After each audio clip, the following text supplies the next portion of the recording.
परमेश्वर का धन्यवाद करते हैं। सच में परमेश्वर कल से, विशेष रीति से कल से कलीसिया से बातें कर रहा है और हम लोग अनुभव करने पा रहे हैं। उनकी बातों को सुनकर प्रभु के दासों के मुख से जो बात परमेश्वर हमें कह रहा है, अपने जीवन में हम लोग क्या चीज़ है, क्या सुधार करना है, हम लोग जानने पा रहे हैं और हम लोग कुछ और ज़्यादा भी सुधार करने पा रहे हैं। ऐसा है कि नहीं? ऐसा हो रहा है कि नहीं? मेरे जीवन में तो हो रहा है ऐसे कि पहले से ठीक ठाक हैं। कैसे? प्रभु के दास बता रहे थे कि 3 दिनों के उपवास प्रार्थना में परमेश्वर क्या काम करता है। हाँ, सबसे बड़ा काम मेरे जीवन में होता है, व्यक्ति के जीवन में होता है, वो बड़ा काम है। सुधार होता है, वो बड़ा काम होता है। कुछ भी बिगड़े हुए रहता है तो रिपेयर होता है, तो वो बड़ा काम होता है। गर्मी के बाद में बारिश आएगी और अगर पानी चूते रहेगा तो फिर वो हम लोग भीगते रहेंगे। लेकिन जब रिपेयर हो जाता है तो हम लोग बारिश के टाइम में आराम से घर में आनंद मना सकते हैं, नहीं कि? तो ये रिपेयर होने का टाइम है। और परमेश्वर जब बनाया है, 6 दिन तक तो बनाने का काम किया और 7वां दिन विश्राम किया। विश्राम किया का मतलब है कि वो बैठ गया कि सो गया, ऐसा नहीं है। बनाने वाला काम से उसने विश्राम किया और उस दिन से जो कुछ भी गड़बड़ी होता है आज तक रिपेयर करने वाला काम कर रहा है। Hallelujah, hallelujah. इसलिए वचन लिखता है कि परमेश्वर ना तो सोता है ना ऊँघता है, वो सोता ही नहीं है। हम लोग भले सो जाएंगे लेकिन परमेश्वर नहीं सोता है। आइए हम लोग इस समय वचन में जाने से पहले छोटी प्रार्थना करेंगे। प्रभु परमेश्वर, यीशु मसीह के पवित्र नाम से हम तेरे निकट में आए हैं। प्रभु, तेरे वचनों के द्वारा से हमसे बातचीत कर और प्रभु ना केवल प्रभु हम उस वचनों को सुने, परंतु प्रभु वह वचन प्रत्येक के हृदय में अधिकाई से वास करे और प्रभु उसके अनुसार चलने पाए, इसमें सहायता कर। धन्यवाद देते प्रभु जी, यीशु मसीह के नाम से प्रार्थना करते हैं, आमीन। आइए हम लोग वचन देखेंगे उत्पत्ति के किताब से 12 अध्याय 1 से 3।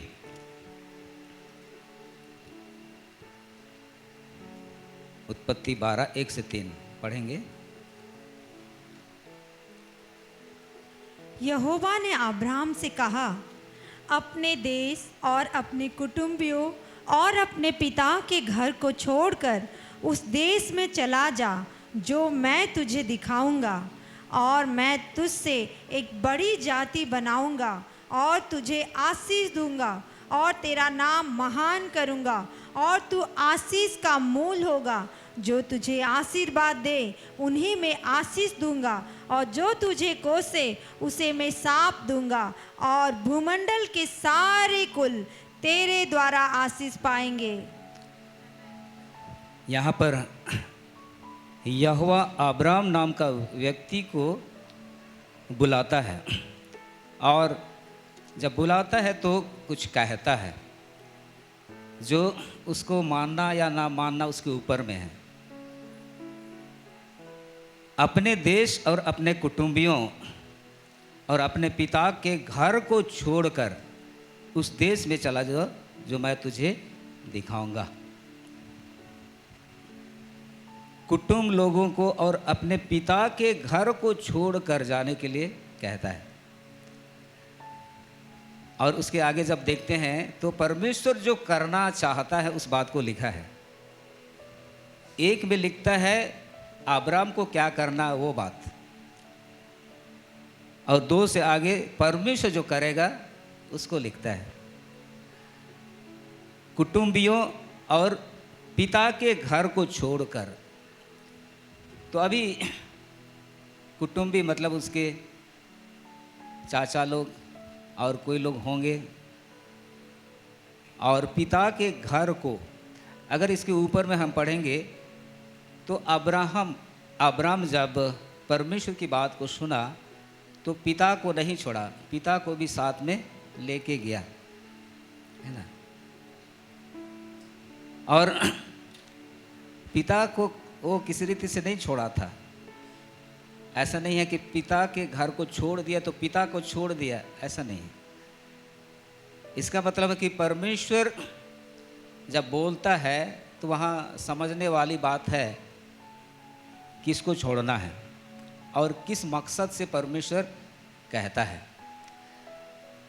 अब्राम के परिवार वालों को अगर हम देखेंगे तो अब्राम के परिवार वाले लोग क्या करते थे? पहले वे लोग अन्य देवताओं की उपासना करते थे। यहोशू के किताब में आखिरी अध्याय में अगर हम पढ़ेंगे तो वहाँ पर लिखता है। ऐसा नहीं है कि अब्राम पहले से परमेश्वर को अच्छी तरह से जानता था, ऐसा नहीं है।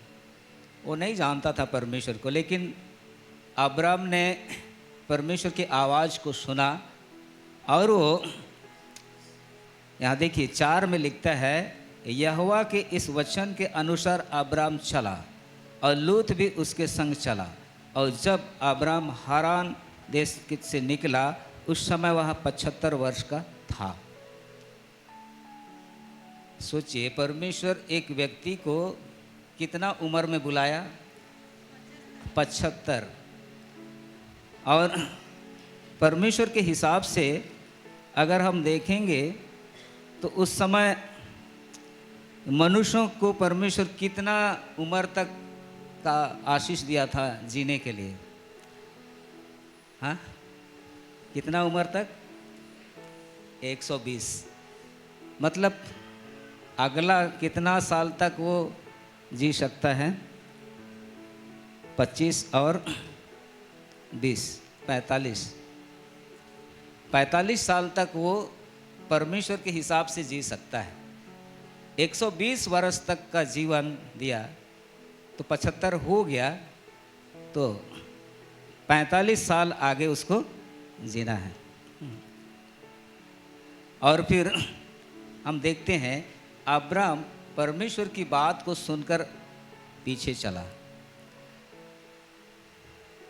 पता नहीं अब्राम उस समय में क्या सोचा था, हाँ, कि परमेश्वर का आवाज़ को मैं सुना चलता हूँ, या उसने जो आशीषों को देने की बात कही है उन आशीषों को पाने के लिए मैं जाऊँगा।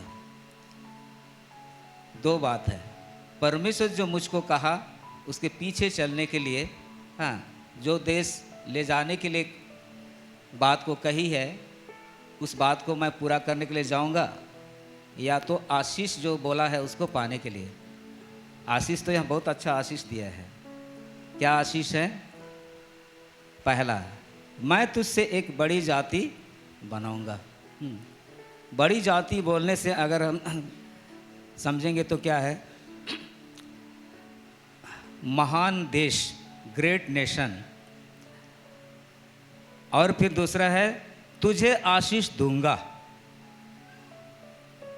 आशीष अभी किस प्रकार का आशीष बाद में हम लोग देखने पाते हैं, क्या आशीष परमेश्वर उसको दिया। और तीसरा है, तेरा नाम महान करूंगा। चौथा है, तू आशीष का मूल होगा। पांचवा है, तुझे जो आशीर्वाद देंगे उन्हें मैं आशीष दूंगा। और फिर आगे क्या लिखता है कि जो तुझे कोसे उसे मैं साफ दूंगा और भूमंडल के सारे कुल तेरे द्वारा आशीष पाएंगे। यहाँ पर तो आशीष ही आशीष है। और परमेश्वर की बात मानने वाली जो बात है वो कम है। वो क्या है? अपने कुटुंबियों को छोड़कर और अपने पिता के घर को छोड़कर जाना है। अभी जब छोड़ देंगे तो ना तो मामा रहेगा ना तो चाचा रहेगा, है ना। परमेश्वर पर निर्भर रहना है। जब कहीं छोड़ना होता है तो सोचते हैं कैसे हम जिनके साथ में रहते थे उनको कैसे छोड़ सकते हैं। बहुत लोग परमेश्वर की जो आशीष है अब्राहम को उसने जो दिया वो नहीं लेने पाते हैं, क्योंकि परमेश्वर बुलाया है तो उस बुलाहट को पूरी तरह से नहीं जानने पाते हैं कि मेरे जो मामा चाचा लोग हैं उनको मुझको छोड़कर तो जाना है। छोड़कर जाने का मतलब यह नहीं है कि उनसे सदा संपर्क टूट गया, ऐसा नहीं है, लेकिन परमेश्वर जो मुझको बोला है उस बात पर उसको गौर करते हुए मैं उसके पीछे जाऊंगा। और अब्राम ने वैसा किया और हम लोग देखते हैं अब्राम को परमेश्वर आशीष दिया। क्या क्या आशीष दिया था? बहुत सारे आशीषें दी थी, कुछ देखेंगे हम लोग। उत्पत्ति 13:2 को देखिए। उत्पत्ति 13:2। अब्राम भेड़ बकरी गाय बैल और सोने रूपे का बड़ा धनी था। हाँ, यहाँ पर भौतिक रूप से उसको आशीष मिला। भेड़ बकरी गाय बैल और सोने रूपे का बड़ा धनी था। उस समय में सोना रूपा छोटा मोटा नहीं, बड़ा धनी था। और दूसरा उत्पत्ति 14:14 को पढ़िए। ये सुनकर कि उसका भतीजा बंदी बना लिया गया है, अब्राम ने अपने 318 शिक्षित युद्ध कौशल में निपुण दासों को लेकर, जो उसके कुटुंब में उत्पन्न हुए थे, अस्त्र शस्त्र धारण करके दान तक उनका पीछा किया। बस यहाँ पर उसका भतीजा को बंदी बना दिया जाता है। वो लोग जब वहाँ से अपने देश से निकल के आगे जा रहे हैं, जहाँ परमेश्वर उनको लेके जा रहा है, तो एक जगह में क्या होता है कि उसके भतीजा को बंदी बनाकर ले लिया गया है। तब अब्राम ने अपने 318 शिक्षित युद्ध कौशल में निपुण दासों को लेकर, जो उसके कुटुंब में उत्पन्न हुए थे, अस्त्र शस्त्र धारण करके दान तक उनका पीछा किया। कितने लोग थे? 318। कौन लोग थे? दास लोग। दास बोलने से सादरी में क्या बोलते हैं? हाँ, धंगर लोग। 318 धंगर लोग। अगर एक परिवार में एक परिवार में एक घर में एक धंगर रहता है तो क्या बोलते हैं?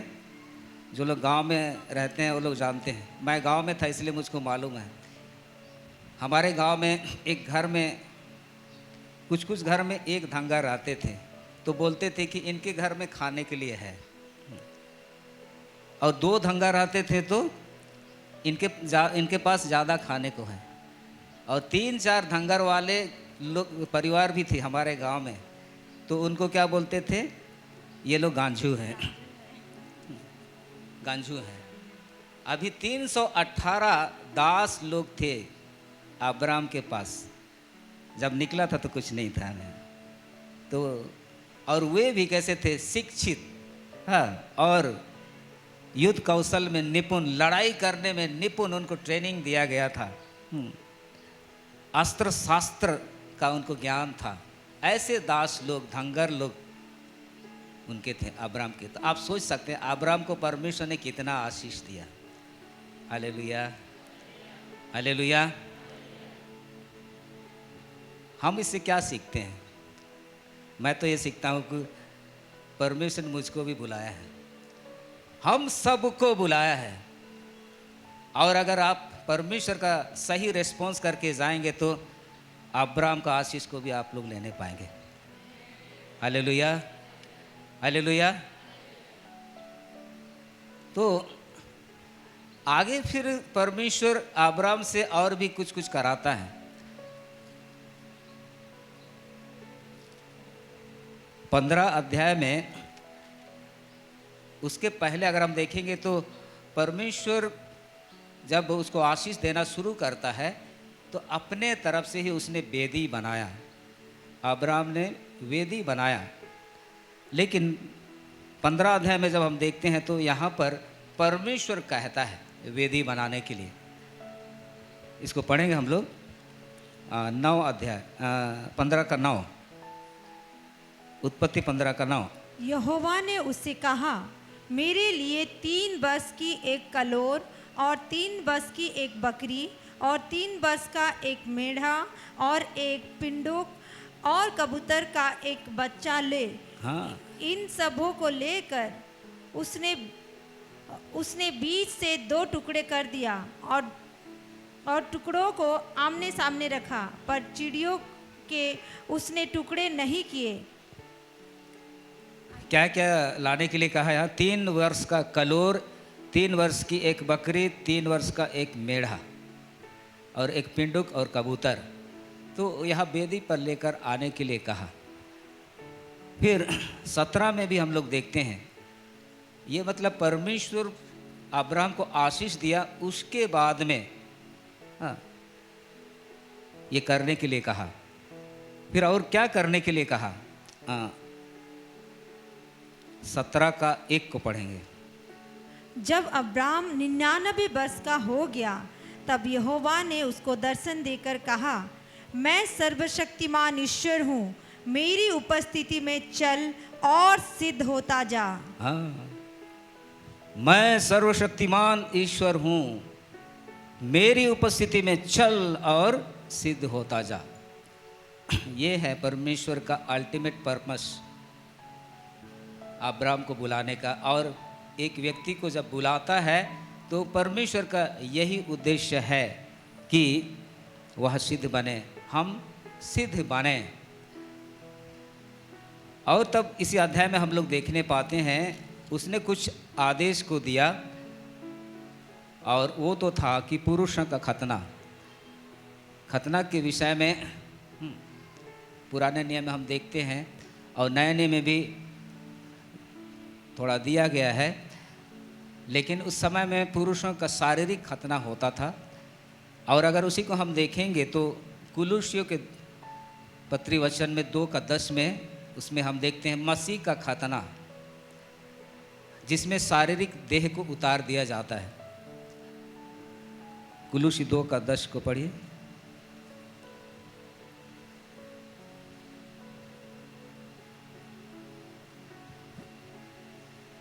और तुम उसी में भरपूर हो गए हो, जो सारी प्रधानता और कुलुसी हाँ, कुलुसी में पढ़े। हाँ, कुलुसी 2:10 बोले ना। हाँ, अच्छा पढ़िए, वहाँ से 11 को भी पढ़िए। उसी में तुम्हारा ऐसा खतना हुआ है जो हाथ से नहीं होता, अर्थात मसीह का खतना, जिससे शारीरिक देह उतार दी जाती है। हाँ, शारीरिक देह उतार दी जाती है। यह ऊपर में अगर हम देखेंगे तो क्या लिखता है 12 में, ऊपर में नहीं, नीचे 12 में, 12 को भी पढ़िए। और उसी के साथ बपतिस्मा में गाड़े गए और उसी में परमेश्वर की सामर्थ पर विश्वास करके जिसने उसको मरे हुओं में से जिलाया, उसके साथ जी भी उठे।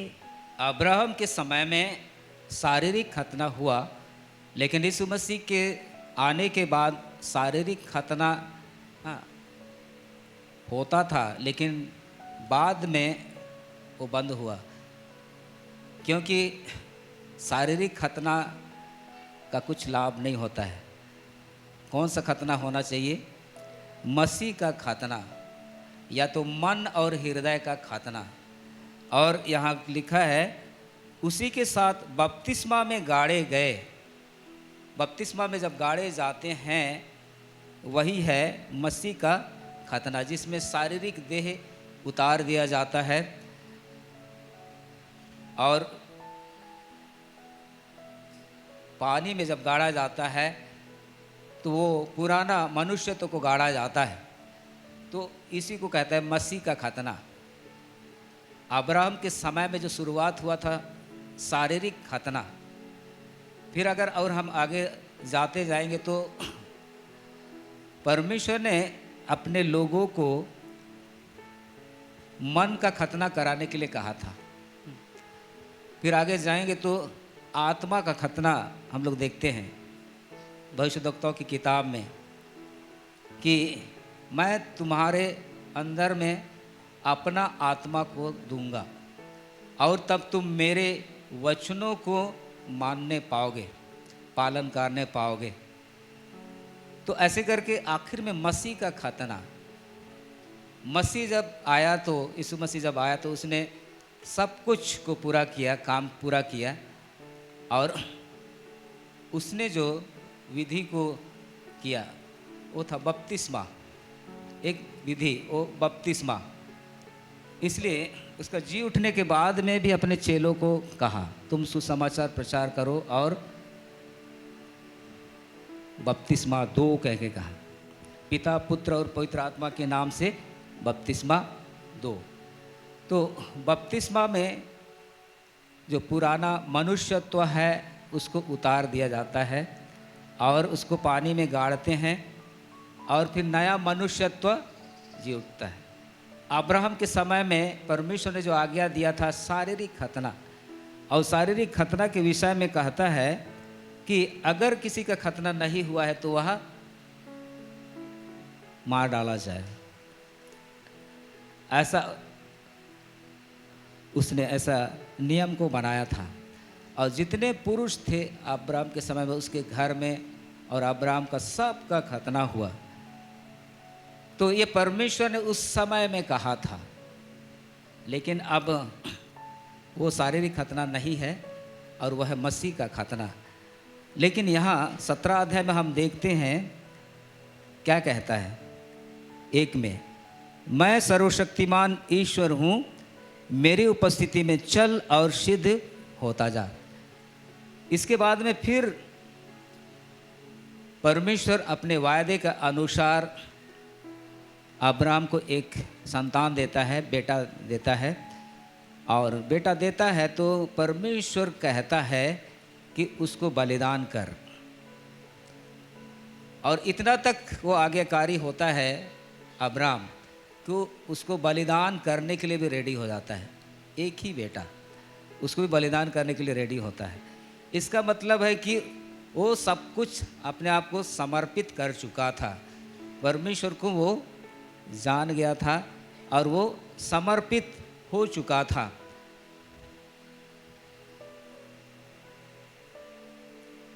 और एक वचन को पढ़ेंगे,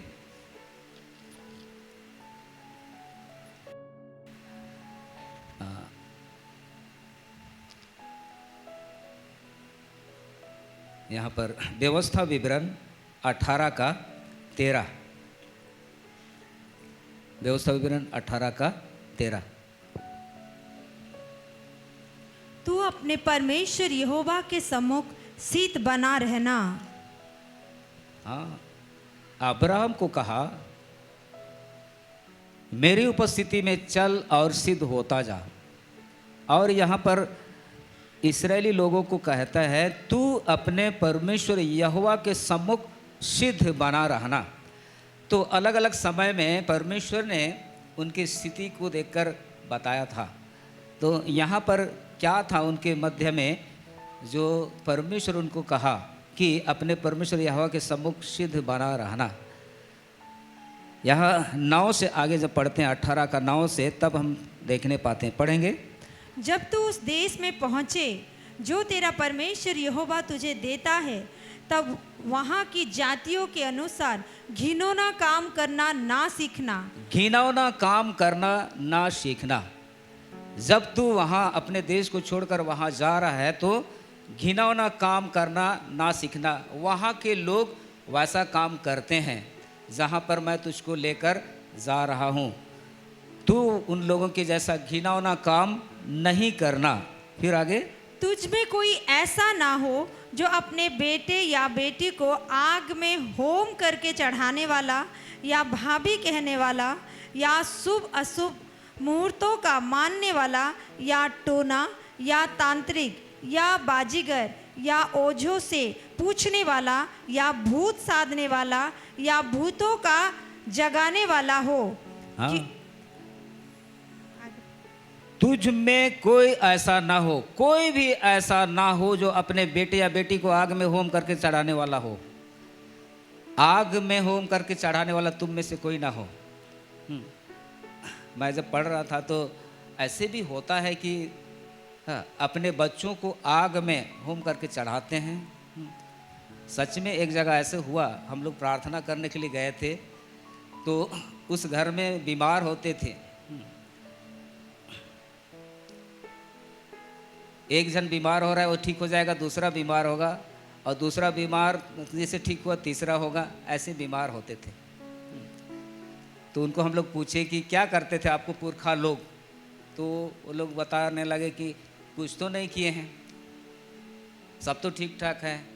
नहीं, याद कीजिए आप लोग, आपके घर में कुछ होता था, कुछ करते थे जो ऐसा अनहोना जैसे होता होगा। तो वो लोग याद, एक जन याद किए, नहीं हमारे जो पुरखा लोग थे उनमें से वो लोग करते थे, बच्चा जन्म होके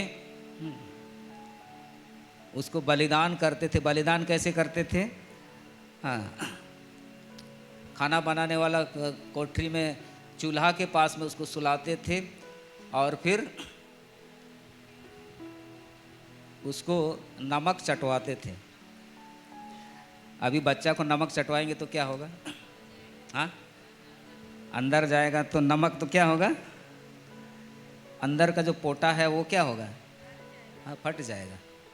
मतलब वो जानबूझकर ऐसे करते थे, उसको होम बलि करते थे। एक जन को याद आया ऐसा ऐसा करते थे, तब उसी बात को लेकर जब उनको बताया गया कि ऐसा नहीं होना चाहिए, तो अगर ऐसा किए थे तो उसका श्राप आता है और हो सकता है उसी के लिए आप लोग ऐसा है। और उसके लिए जब वो लोग स्वीकार किए, हाँ हमारे पुरखा लोग ऐसे किए थे और हम ऐसा नहीं करे हैं, छोड़ दिए हैं और आगे को नहीं करेंगे, वो लोग स्वीकार किए घर वाला लोग। उसके बाद से उस परिवार में वो बीमारी आना बंद हो गया। तो परमेश्वर क्या कहता है? अपने बेटे या बेटी को आग में होम करके चढ़ाने वाला या भावी कहने वाला, अशुभ शुभ मुहूर्त मानने वाला या टोना तांत्रिक या बाजीगर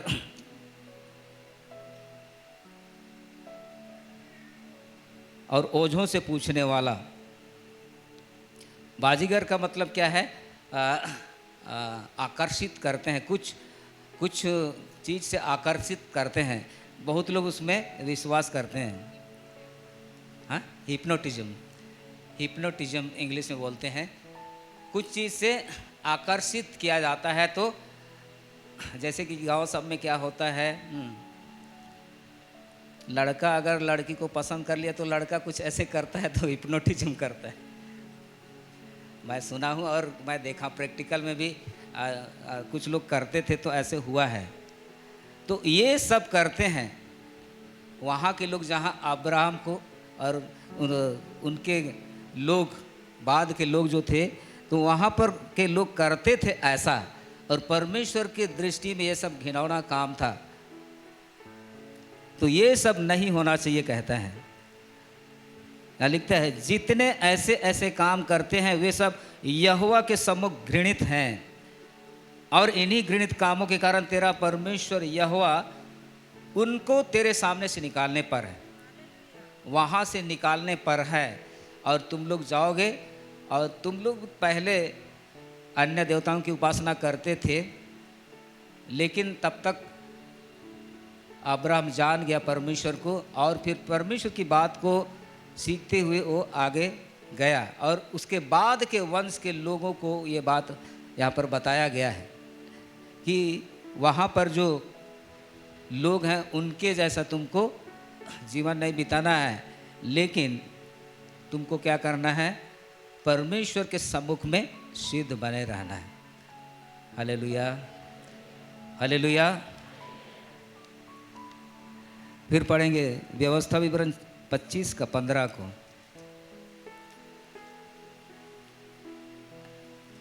तेरे बटखरे और नपुए पूरे पूरे और धर्म के हो, इसीलिए कि जो देश तेरा परमेश्वर यहोवा तुझे देता है उसमें तेरी आयु बहुत हो।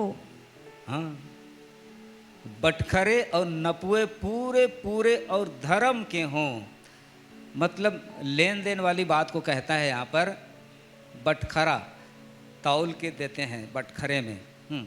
और हर एक देश का जो गवर्नमेंट होता है वो कुछ हिसाब करके वैसा ही बनाता है।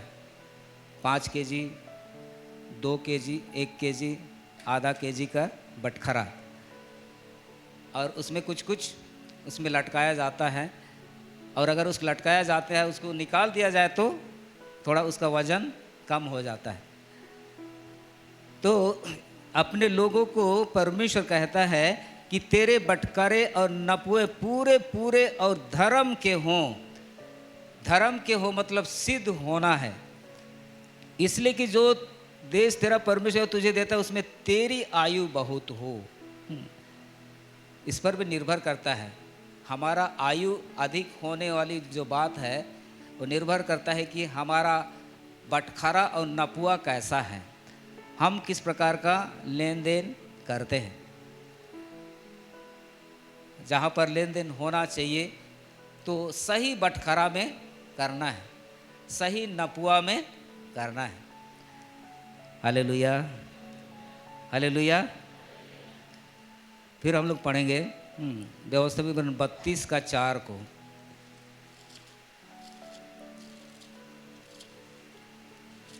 वो चट्टान है, उसका काम खरा है और उसकी सारी गति न्याय की है। वो सच्चा ईश्वर है, उसमें कुटिलता नहीं, वो धर्मी और सीधा है। हाँ, ये परमेश्वर के विषय में कहता है। जो परमेश्वर अब्राहम को उसके लोगों को बुलाया था और आपको मुझको भी बुलाया है, वो कैसा है? वह चट्टान है, उसका काम खरा है। खरा है मतलब सिद्ध है, और उसकी सारी गति न्याय की है। ईश्वर सच्चा है, उसमें कोई भी कुटिलता नहीं है। वह धर्मी है, सीधा है। वैसा ही अपने लोगों से वो अपेक्षा करता है। परमेश्वर वैसा ही अपेक्षा करता है। और दूसरा सामुएल 22 का 31 में हम देखते हैं, ईश्वर की गति खरी है, यहोवा का वचन ताया हुआ है, वह अपने सब शरणागतों की ढाल है। मतलब परमेश्वर का जो गति है, परमेश्वर का जो तरीका है वो सिद्ध है। अर्थात परमेश्वर ने अपने हृदय की बात को वचनों में जो लिया है, पवित्र शास्त्र में जो लिखा है वो सिद्ध है। और जब हम लोग इसको गंभीरता से लेते हैं, ग्रहण करते हैं, पालन करते हैं, तभी सिद्धता की ओर आगे बढ़ते हैं। ऐसे बहुत लोग बोलते हैं कि यीशु मसीह जब आ गया तो क्या सिद्धता का ज़रूरी है, विश्वास कीजिए ना, हो गया, ऐसे बोलते हैं। तो विश्वास का भी अलग अलग स्तर होता है ना। किसी को तो चंगा होने का विश्वास है, लेकिन अनंत जीवन जाने का विश्वास नहीं रहेगा तो मुश्किल है ना। अनंत जीवन को पाने तक वाला भी विश्वास होना चाहिए।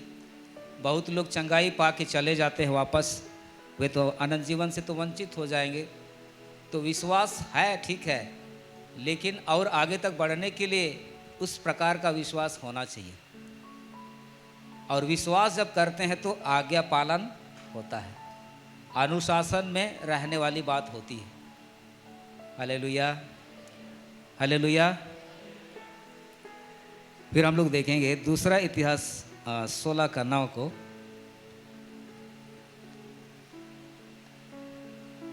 दूसरा इतिहास 16:9। देख, यहोवा की दृष्टि सारी पृथ्वी पर इसलिए फिरती रहती है कि जिसका मन उसकी ओर निष्कपट रहता है, उनकी सहायता में वो अपनी सामर्थ्य दिखाए। हाँ, तूने जो ये काम, बस क्या लिखते हैं? जिनका मन उसकी ओर निष्कपट रहता है। किसका मन? किसी भी व्यक्ति का मन परमेश्वर की ओर निष्कपट रहता है, उनकी सहायता के लिए, उस व्यक्ति की सहायता के लिए, उन लोगों की सहायता में वह अपना सामर्थ्य को दिखाना चाहता है। तो यहोवा परमेश्वर देखते रहता है पृथ्वी पर। हाँ, उसका जो दृष्टि है लोगों के ऊपर में, वो अपना दृष्टि को बनाए रखता है, देखते रहता है लोगों को। निहारते रहता है। क्या करने के लिए कि किसका मन उसकी ओर निष्कपट रहता है, ताकि वो क्या करेगा, उसकी सहायता में उसके जीवन में सामर्थ्य को दिखाए। Hallelujah, hallelujah. एक व्यक्ति ठीक है परमेश्वर को नहीं जानता है, कोई उसके लिए प्रार्थना करता है, तो सामर्थ अभिषिक्त जन के प्रार्थना के द्वारा या तो विश्वासी व्यक्ति के प्रार्थना के द्वारा उसके जीवन में काम होता है, वो अलग बात है। लेकिन खुद वो व्यक्ति अपने मन में किसी प्रकार का कपट को नहीं रखता है, तो परमेश्वर जो देखने वाला है ना, वो क्या करता है, उसकी सहायता में सामर्थ को प्रकट करता है। इसी के लिए वो परमेश्वर उसको निहारते रहता है, देखते रहता है। हालेलुया। हम लोग एक वचन को देखेंगे यहाँ, भजन संहिता 33, भजन संहिता 33 का 13।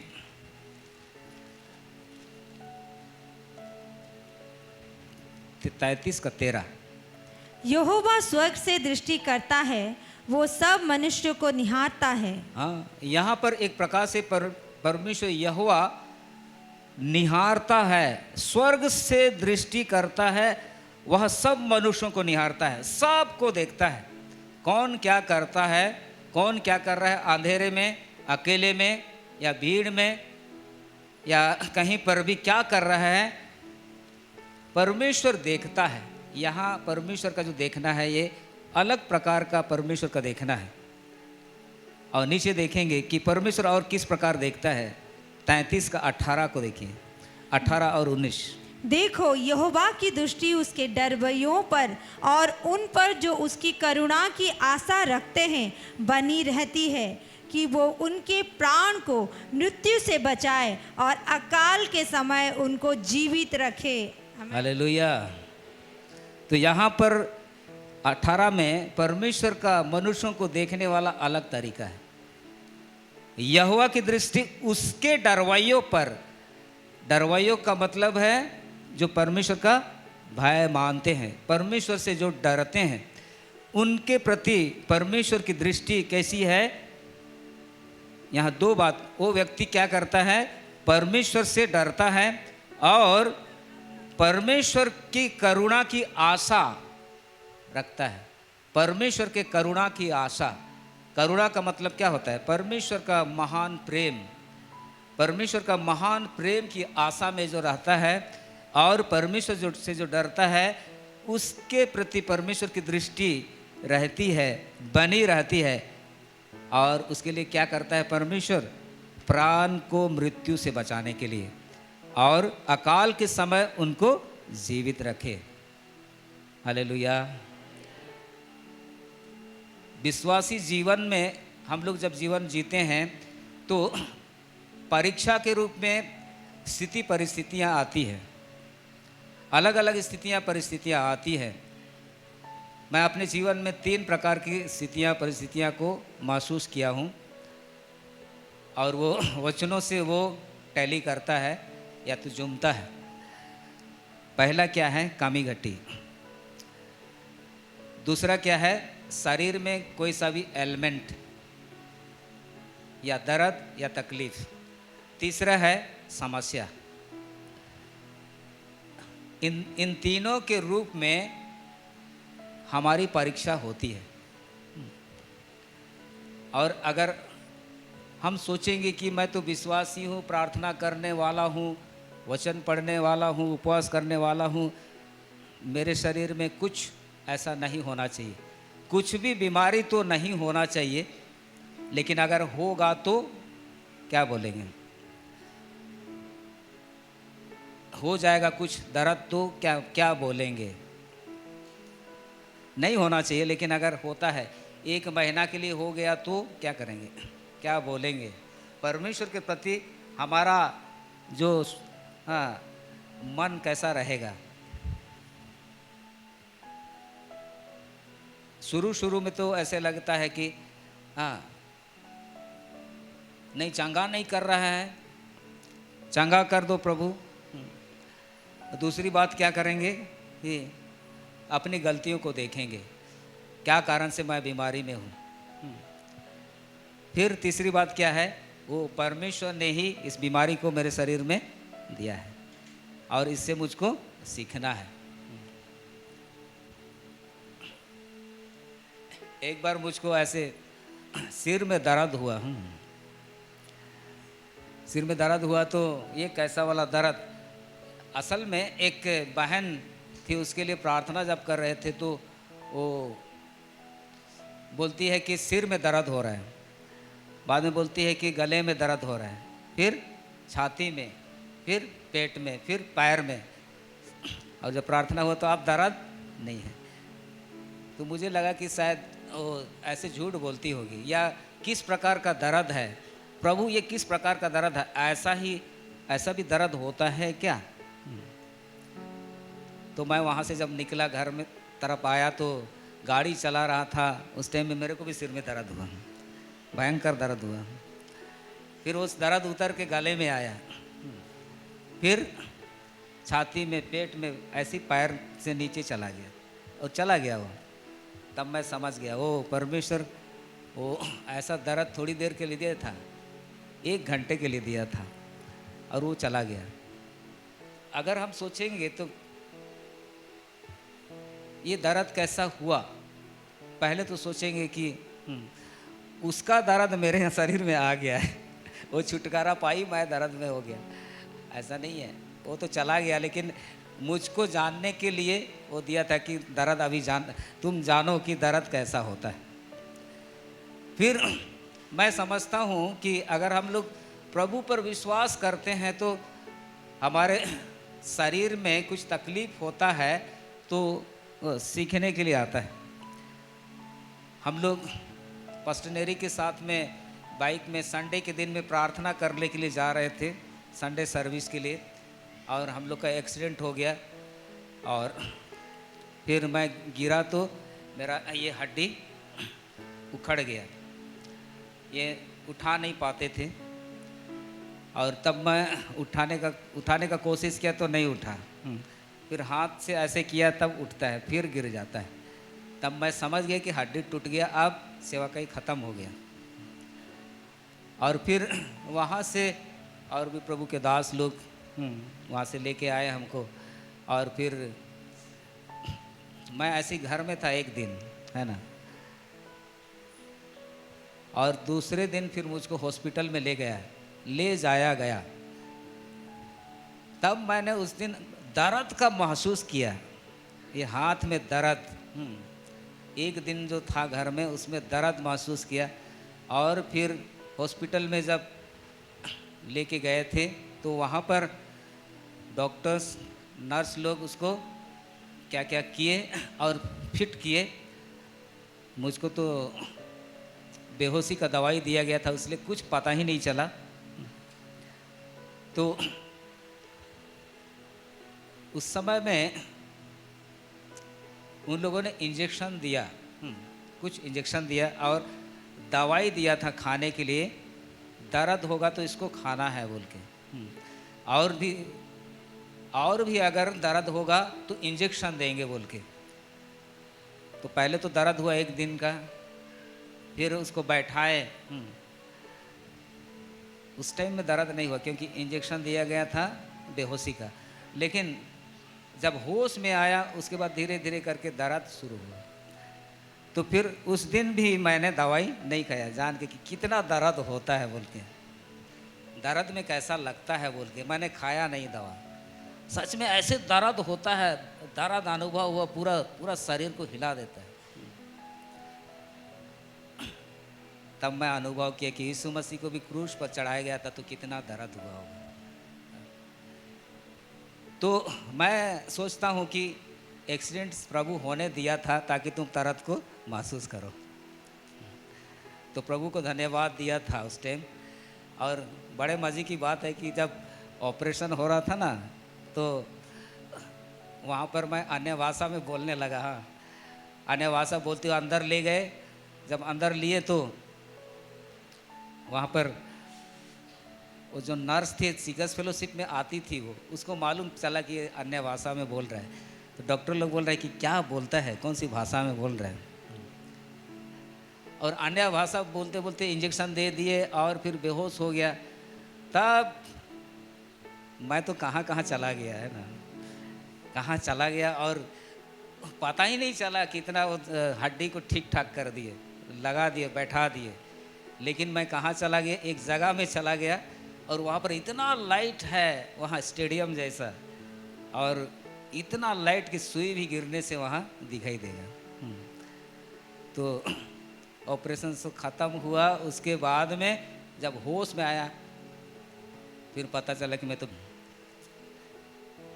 तो परमेश्वर ने वो अनुभव को दिया। मतलब हमारे जीवन में परमेश्वर वो अनुभव को देता है और शरीर में कुछ तकलीफ को देता है। अगर हम परमेश्वर पर भरोसा रखते हैं, विश्वास रखते हैं, तो ऐसी स्थिति से भी परमेश्वर लेकर जाता है। शरीर में कुछ दर्द एलिमेंट होगा, हाँ, लेकिन हमेशा के लिए नहीं होगा। वो हम उसको रहने देते हैं और सीखते हैं, तो परमेश्वर उसका अगला जब हम लोग पड़ाव में जाते हैं तो परमेश्वर कुछ सिखा के आगे लेके जाता है। Hallelujah, hallelujah. फिर कमी घटी होती है, नौकरी रहने के बावजूद भी कमी घटी रहेगी, खेती बाड़ी होने के बाद भी कुछ ना कुछ कमी घटी रहेगा। मेरे पास में प्रभु को जानने के बाद में भी कुछ दिन कमी घटी थी। ऐसी स्थिति में आप क्या करेंगे, है ना? परमेश्वर के प्रति आपका सोच क्या रहेगा? भरपूरी में तो मज़ा आता है, हालेलुया हालेलुया बोलेंगे, नहीं कि धन्यवाद प्रभु जी। लेकिन पॉकेट में, पर्स में पैसा नहीं रहेगा तो क्या करेंगे? पैदल जाना पड़ेगा तो क्या करेंगे? गाड़ी में पेट्रोल भरने के लिए नहीं रहेगा तो क्या करेंगे? क्या करेंगे? नहीं, हाँ, पैदल जाएंगे, नहीं कि। और फिर समस्या, कुछ ऐसे समस्या रहता है, हाँ, ऐसी स्थिति में आप उस समस्या को देखकर परमेश्वर के प्रति क्या आपका रहता है सोच। तो इस प्रकार से हम लोग के जीवन में कुछ ऐसा होता है, ऐसा होता है, तो परमेश्वर के करुणा की आशा हम लोग जब लगाए रखते हैं तो देखिए, वह प्राण को मृत्यु से बचाता है और अकाल के समय में भी जीवित रखता है।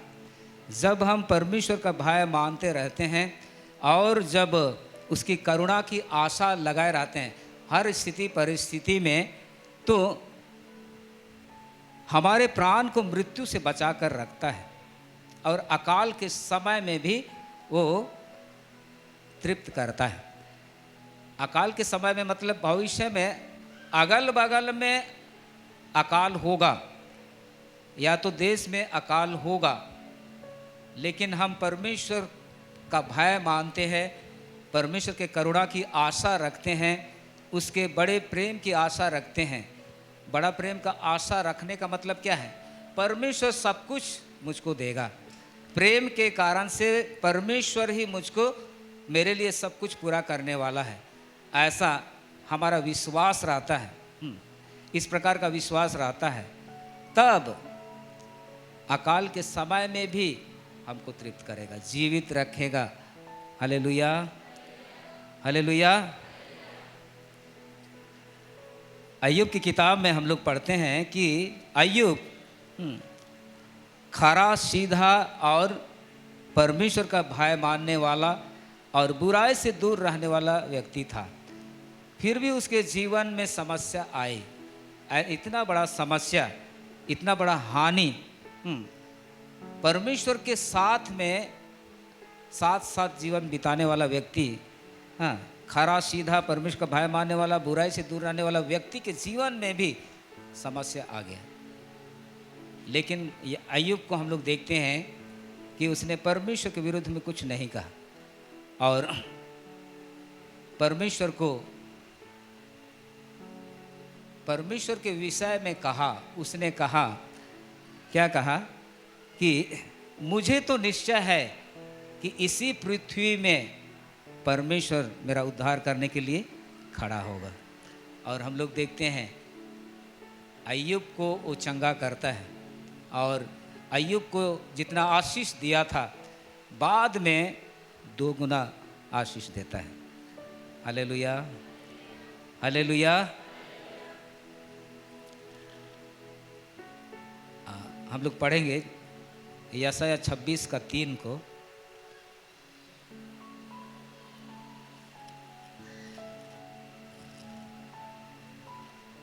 यशायाह 26:3। जिसका मन तुझ में धीरज धरे हुए है, उसकी तू पूर्ण शांति के साथ रक्षा करता है, क्योंकि वो तुझ पर भरोसा रखता है। हाँ, जिसका मन तुझ में धीरज धरे हुए है, धीरज के साथ जिसका मन परमेश्वर के साथ में है, धरे हुए है, तो उसकी परमेश्वर पूर्ण शांति के साथ रक्षा करता है। पूर्ण शांति मतलब सिद्ध शांति, परफेक्ट पीस, इंग्लिश में लिखा है परफेक्ट पीस। जो व्यक्ति अपने मन को धीरज धरे हुए रहता है परमेश्वर में, परमेश्वर उसको पूर्ण शांति दे के रखता है, क्योंकि वह व्यक्ति परमेश्वर पर भरोसा रखता है। यिर्मयाह 17 का 7 और 8 को पढ़ेंगे। धन्य है वो पुरुष जो यहोवा पर भरोसा रखता है, जिसने परमेश्वर को अपना आधार माना हो। वो उस वृक्ष के समान होगा जो नदी के किनारे लगा हो और उसकी जड़ जल के पास फैली हो। जब धूप होगी तब उसको ना लगेगी, उसके पत्ते हरे रहेंगे और सूखे बरस में भी उनके विषय में कुछ चिंता ना होगी, क्योंकि वो तब भी फलता रहेगा। मन तो सब बस धन्य है वह पुरुष जो यहोवा पर भरोसा रखता है, जिसने परमेश्वर को अपना आधार माना हो। पेड़ के समान, हम लोग एक पेड़ के समान, परमेश्वर तुलना करता है, हम पेड़ के समान हैं। कैसा पेड़? जिसको नदी के किनारे पर लगाया गया है और उसकी जड़ जल के पास फैली है, जड़ जल के पास फैली है, नदी के किनारे लगाया गया है। यहाँ पर अगर हम देखेंगे तो जड़ जल के पास फैली हुई है। जल के पास फैला हुआ रहना चाहिए जड़। जल किसको बोलेंगे हम लोग? क्या चीज़ को जल? परमेश्वर के वचन को बोल सकते हैं।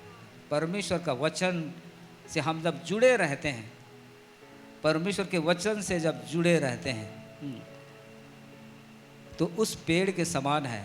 वचन से ही हम लोग को मिलता है। परमेश्वर का वचन ही सब कुछ है। उसमें जो आशीषें हैं परमेश्वर के वचन में, और दूसरी बातों में नहीं है। वचन हमारे साथ में है तो परमेश्वर जो वादा किया है वो पूरा करता है। तो जब हम परमेश्वर को अपना आधार मानते हैं और उस पर भरोसा रखते हैं तो क्या कहता है? धूप होगी उसको ना लगेगी और पत्ते हरे रहेंगे, सूखे वश में भी कुछ चिंता नहीं रहेगी। परमेश्वर पर भरोसा रखने से और उसको आधार मानने से ऐसा है ना। तो हम लोग का विश्वास किस प्रकार का विश्वास है? कई बार हम अपने परिश्रम पर ज़्यादा विश्वास करते हैं। हाँ, इस काम में ज़्यादा उन्नति करते हैं तो इसको ज़्यादा काम करना चाहिए, तब इसमें से फायदा होगा। हाँ, और परमेश्वर वाला बात में ज़्यादा टाइम लगता है, उसमें तो दिखता नहीं है ना। एक सच्ची घटना को मैं बताता हूँ, पहले भी बताया हूँ, है ना, कि दिल्ली का all India institute of medical science में एक डॉक्टर था और उसके माता पिता लोग विश्वासी थे, साधारण परिवार से थे। ये सच्ची घटना है जो न्यूज़पेपर में दिया गया था। तो वे लोग प्रार्थना करते थे और उस बेटे को मेडिकल कराए थे। पढ़ाई करवाए थे और वो डॉक्टर बना था और वहाँ का एम्स में डॉक्टर था। और वे लोग प्रार्थना किया करते थे और प्रार्थना करके वो जाता था हॉस्पिटल में और ऑपरेशन करता था। और उस हॉस्पिटल में वो बहुत ही मशहूर डॉक्टर था ऑपरेशन के लिए। तब तक जितना भी ऑपरेशन उसने किया था लोग बच गए थे, ऐसा हुआ था। लेकिन क्या हुआ कि वो ऑपरेशन करता था तो इतना बिजी रहता था, लोग उसी को खोजते थे। तब वो सोचने लगा, उसके मन में ऐसा आया कि मैं घर में प्रार्थना करता हूँ, उतना देरी में अगर 1-2 ऑपरेशन कर दूंगा तो कितना पैसा आ सकता है।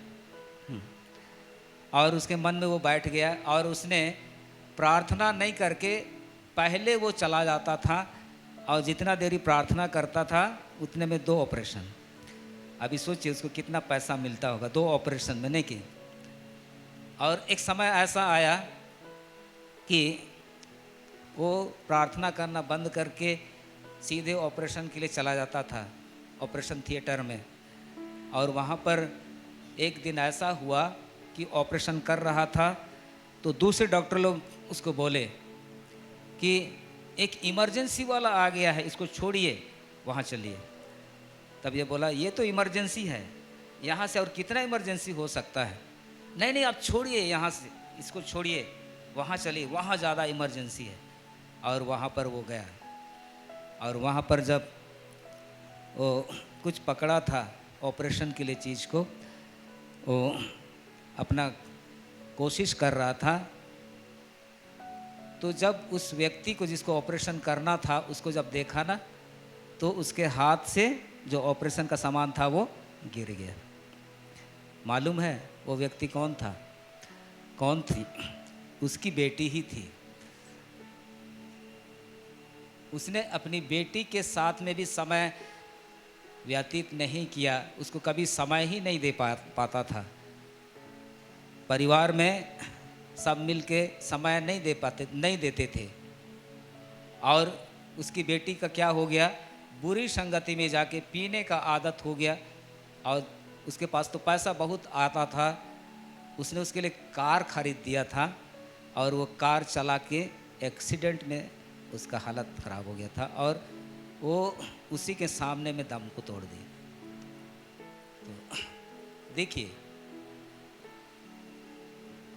शुरू में तो वह डॉक्टर क्या करता था, परमेश्वर को आधार माना था, परमेश्वर पर भरोसा करके उसने काम शुरू किया था। लेकिन बाद में उसने क्या कर दिया, छोड़ दिया, परमेश्वर को छोड़ दिया। और जब छोड़ दिया तो उसके परिवार में क्या, उसकी एक ही बेटी थी और वो भी उसी के सामने वो ख़त्म हो गई। मैं सोचता हूँ कि अगर परमेश्वर पर भरोसा रखता तो कार चलाने से मना करता। पीने वाली बात उसके जीवन में नहीं आती। उसकी बेटी के, वो लड़की शराब पीती थी, उसमें अखबार में लिखा था कि उसने शराब पी रखी थी।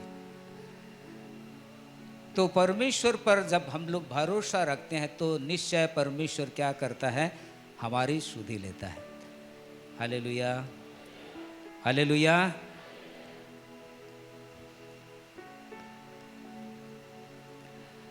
हम लोग देखते हैं, देखिए यहेजकेल 28 का 14-15 में इसमें छाने वाले अभिषिक्त करूब के बारे में लिखा गया है। हाँ, उसके बारे में लिखा गया है कि वह सर्वांग सुंदर था और वो बहुत ही बुद्धिमान था। लेकिन क्या हो गया बाद में, उसके जीवन में कुटिलता आई और वहाँ चाल चलन में भी दोषी ठहरा। पहले निर्दोष था लेकिन दोषी ठहरा। और वो करूब परमेश्वर के सामने में वहाँ पर क्या करता था, परमेश्वर की बड़ाई करता था, स्तुति आराधना करता था। लेकिन उसके जीवन में, उसके मन में खोट आया और वो कुटिलता आ गई, चाल चलन में दोषी पाया गया। तो परमेश्वर ने वहाँ से उसको गिरा दिया। वो कौन था? लूसीफर, और बाद में उसका नाम क्या हो गया? शैतान।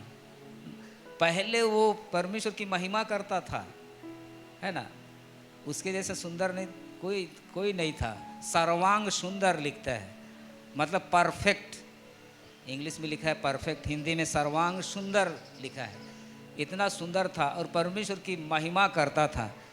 उसके शरीर में तरह तरह के बाजा फिट किए गए थे, और जब हिलता था तो अपने आप बजता था और परमेश्वर की महिमा करता था। वो भी बिगड़ गया।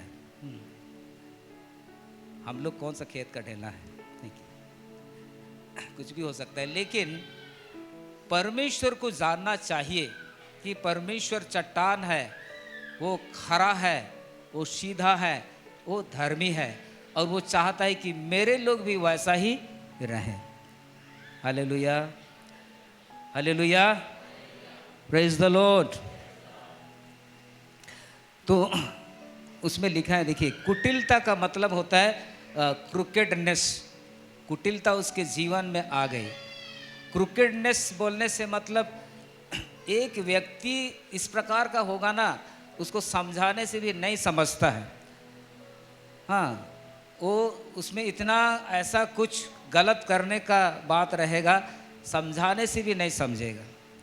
उसको समझ में आ रहा है कि मैं जो कर रहा हूँ गलत है। हाँ, इंग्लिश में बोलते हैं एडमंट बोलते हैं। हाँ, बहुत सारा शब्द सब ऐसा है जो इंग्लिश में अच्छा लगता है।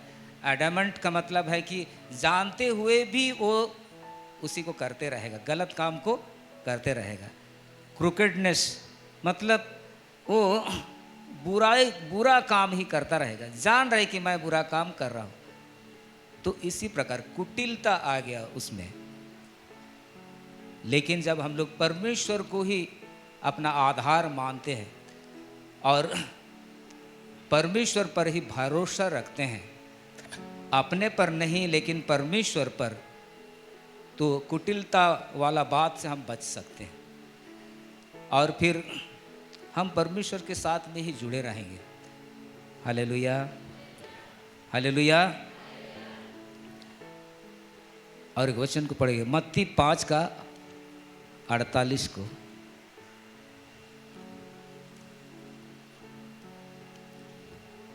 इसीलिए चाहिए कि तुम सिद्ध बनो जैसा तुम्हारा स्वर्गीय पिता सिद्ध है। हाँ, यहाँ यीशु मसीह कह रहे हैं, यीशु मसीह कह रहा है, यीशु मसीह के शब्द हैं ये, है ना। तुम सिद्ध बनो जैसा तुम्हारा स्वर्गीय पिता सिद्ध है। तो इसके ऊपर का जब हम लोग देखेंगे तो यहाँ कुछ बातों को लिखता है। 44 में लिखता है कि अपने बैरियों से प्रेम रखो और अपने सताने वालों के लिए प्रार्थना करो। बाकी दूसरा वर्णन किया गया है, 2 बात लिखा गया है, अपने बैरियों से प्रेम रखना और सताने वालों के लिए प्रार्थना करना। आप जब यीशु मसीह के साथ में जीवन बिताते हैं तो निश्चय वचन के कारण से सताहट आएगी। सबके जीवन में ऐसा ही है, मेरे जीवन में भी ऐसा ही हुआ है।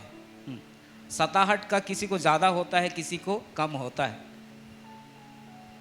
वचन को जानने के बाद ठीक तरह से चलने से मेरे रिलेटिव लोग बोले, क्या क्या बोले, हमारे घर में मत आना। और हम लोग 2 साल जैसे घर, उनका घर ही नहीं गए। राउरकेला में हमारे रिलेटिव लोग का घर में हम गए ही नहीं। हाँ, नहीं तो कितना खुशी लगता है, अपना रिलेटिव लोग का घर में शाम को जाएंगे, समय बिताएंगे, खाना खा के आएंगे, वो लोग भी आएगा तो हम भी खाना खिलाएंगे, अच्छा लगता है। लेकिन वचन के कारण से, प्रभु को अपने हृदय में सच्चे रीति से लेने के कारण से वो लोग को अच्छा लगता था। जब मैं नौकरी करता था, पी के वो लोग के सामने झूमता था ना, तब मज़ा आता था। वो लोग बोलते थे, हाँ यही तो मज़ा है दामाद का, ऐसे बोलते थे। उस टाइम में उनको अच्छा लगता था, लेकिन वो पीना छोड़ दिया, हाँ, और गलत लोगों के साथ संगति छोड़ दिया। अभी सच्ची रीति से वचन को सीख रहे हैं, चल रहे हैं, तो बोलते हैं हमारे घर में मत आओ, तुम लोग गलती किया है बोलते हैं। फिर भी हम लोग तो बोल दिए, हम लोग को तो नहीं लगता है कि गलती किए हैं। आप लोग को लगता है तो फिर से नया नियम में चारों सुसमाचार को पढ़ लीजिएगा, पढ़ने के बाद बताइएगा कि हम लोग जो बपतिस्मा लिए हैं गलत किए हैं कि नहीं। जीते जी एक बार पढ़ के ख़त्म कीजिएगा, ऐसे बोल दिया हम लोग। और उन्होंने सच में पढ़ा, नया नियम को, छोटा वाला नया नियम को पढ़ा, मत्ती, मरकुस, लूका। हाँ, पढ़ने के बाद में एक दिन 2 साल के बाद में मुझको फ़ोन किया, हमारे घर में आओ थोड़ा। और तब उसने अपने मुंह से बोला, मैंने पढ़ लिया है, हाँ, कहीं भी बच्चा का बपतिस्मा नहीं मिला मेरे को, तुम लोग ठीक किया है बोलते।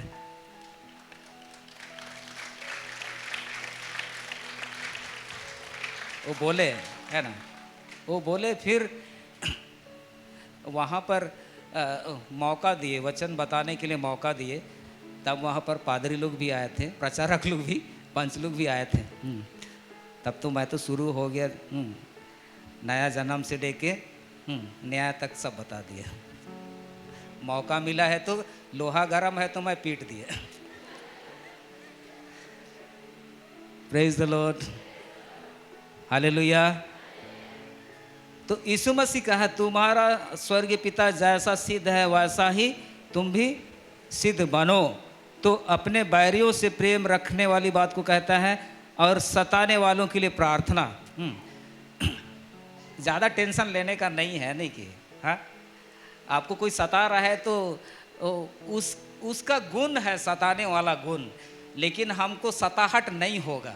अगर हम मन हृदय में तैयार रहेंगे ना, तो कितना भी सताए लेकिन मेरे को सताहट नहीं लगेगा, है ना। मन की तैयारी में रहेंगे तो सताहट का अनुभव नहीं होगा। तो उसके लिए क्या करते हैं? प्रार्थना करते हैं। उसके लिए प्रार्थना करेंगे ना तो सताहट नहीं लगेगा। मैंने करके देखा है, जो लोग सताते हैं उनके लिए लगातार प्रार्थना किया।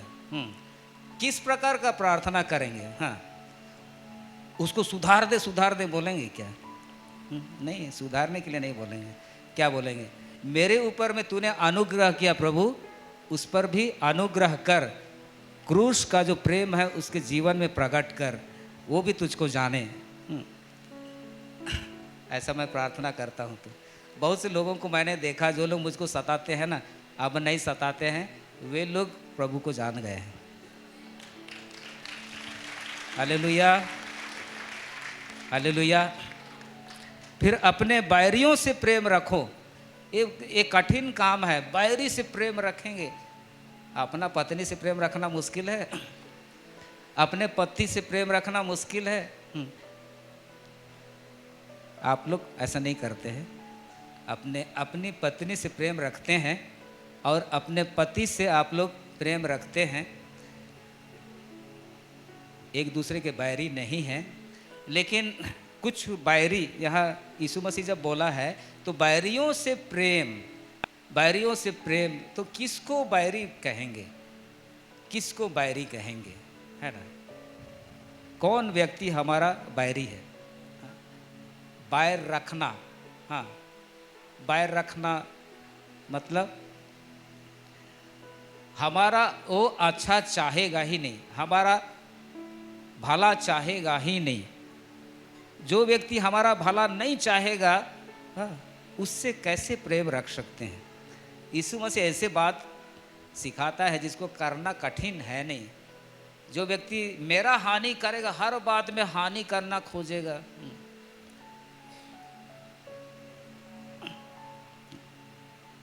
गाड़ी में वो लकीर ऐसे खींच देगा, तो क्या, नया गाड़ी में पूरा ऐसे लकीर खींच देगा, आपको कैसा लगेगा? खोजेंगे वो आदमी को, एक थप्पड़ मारेंगे। उसके बाद में बता जो करना है करेंगे, नहीं कि हाँ? वो बैरी के रूप में हुआ कि नहीं? आपको परेशान कर रहे हैं, नहीं कि हाँ? उससे अच्छा है क्या करना चाहिए? आपका कार को ढाक के रखिए जहाँ भी जाते हैं, है ना? उसमें कोई खरोच भी नहीं लगेगा जैसे। नहीं तो घर में संभाल के रखिए, तभी खरोच नहीं लगेगा, नहीं कि। लेकिन हम लोग तो इतना दौड़ना पड़ता है, कार, हाँ, गाढ़ा डोढ़ा में लेके जाना पड़ता है, हाँ, और खरोच लगता ही है। अब खरोच लगा तो मतलब पत्थर से लगा या आदमी लगाया तो पता नहीं। मैं सोचता हूँ कि मैं ही लगा दिया पत्थर। अब किसी को बैरी क्यों मानेंगे, नहीं, हाँ। अरे गाड़ी तो एक तो चीज़ है, नहीं कि मैं ऐसे सोचता हूँ कि हमारे देश में हवाई जहाज़ उड़ता है, ऊपर में क्रैश हो गया तो गया, नहीं कि उसमें आदमी लोग भी गए, तो आप किसको दोष लगाएंगे? कोई उनका बैरी था? मैंने हवाई जहाज़ को क्रैश होते हुए देखा है, ऊपर में आग लग गया और नीचे गिरा, हम लोग दौड़ के गए थे। अभी किसका गलती है? कौन बैरी है वहाँ वैसे करने वाला?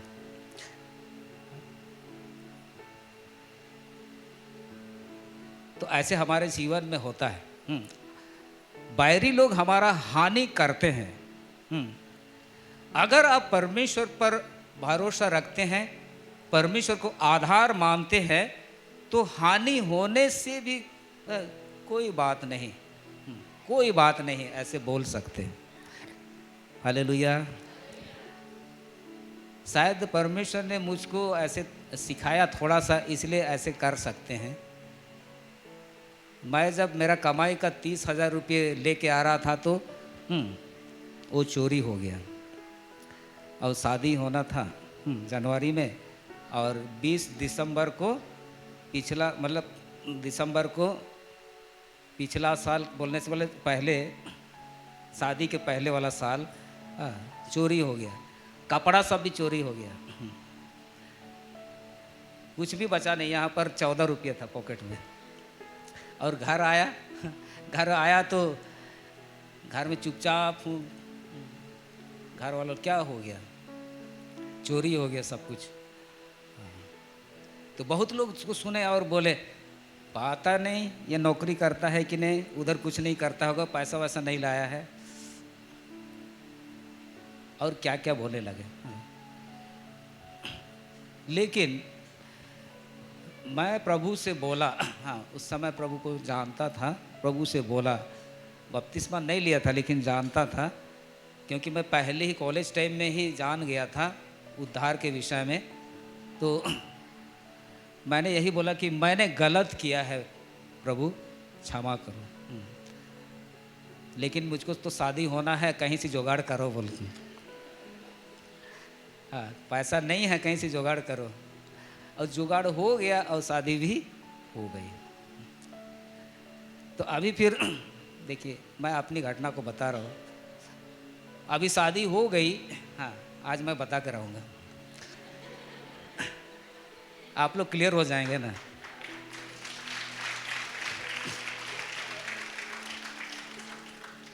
जब मैं नौकरी करता था तो मैं सोचता था कि मैं नौकरी करूँगा और मेरे बेटा बेटी लोग होंगे 2, ज़्यादा नहीं, बेटा या तो बेटी, मैं उनको +2 तक पढ़ाऊँगा, फिर आगे जो लाइन है उसमें ट्रेनिंग करा के भेजूँगा। ये मेरा प्लान था। लेकिन ऐसा नहीं हुआ मेरे जीवन में। हाँ, 7 साल तक हमारे बच्चे नहीं हुए। 7 साल के बाद में, प्रार्थना के बाद में एक बेटी हुई। जब बेटी हुई, संडे का दिन था, 7 बजे वो जन्म हुई, सब कुछ ठीक था। डॉक्टर लोग बोले थे कि सब ठीक है, जब लेबर पेन होता है तो आप लेके आइएगा। शनिवार को लेबर पेन हुआ और शाम को हम लोग गए हॉस्पिटल, और रात भर नहीं हुआ, और संडे को सुबह 7 बजे नॉर्मल डिलीवरी हुआ। लेकिन ना, वो बच्ची 10 बजे आखिरी सांस लेके चली गई। हाँ। तो अभी मैं सोचा था वो भी ख़त्म, 2 बच्चे लोग रहेंगे और उनको ऐसे करेंगे वैसे करेंगे। अपना प्लान वहाँ फेल हो गया। और फिर उसको हम लोग वहाँ दूसरे दिन मिट्टी दिए, संडे था तो मंडे को मिट्टी दिए। फिर अपना योजना ही खत्म हो गया था और क्या करेंगे, आगे क्या करना है कुछ पता नहीं है ना। तो नौकरी बहुत अच्छी नौकरी थी और अभी तक भी 2026 तक मेरा नौकरी रहता, लेकिन 20 साल की नौकरी करके मैं छोड़ दिया। क्यों छोड़ा? प्रभु बात किया, वचन से बात किया कि तुम अपने जाति भाइयों के बीच में जाओ और उनका पहरुआ के रूप में काम करना। वो वचन बात किया तो हमने छोड़ दिया, काम धंधा छोड़ के आ गए हम लोग राउरकेला। तो अभी बेटी दिया था और उसको भी ले गया और उसका कारण भी नहीं है क्या हो गया है ना, अभी तक भी मालूम नहीं है मेरे को क्या क्या कारण से वो चली गई है। तो मैं अभी ऐसे सोचता हूँ कि अगर मेरी बेटी रहती तो मैं राउरकेला में नहीं आता, और राउरकेला में नहीं आता तो मैं आज यहाँ खड़ा नहीं होता। सच में अगर बच्चे रहते तो मैं नौकरी करते रहता और अपने हिसाब से करता, लेकिन परमेश्वर को इसके लिए भी धन्यवाद दिया कि कम से कम 3 घंटे के लिए तो तूने दिया था, और जहाँ पर तूने रखा है वो इस पृथ्वी से ज़्यादा सुरक्षित है।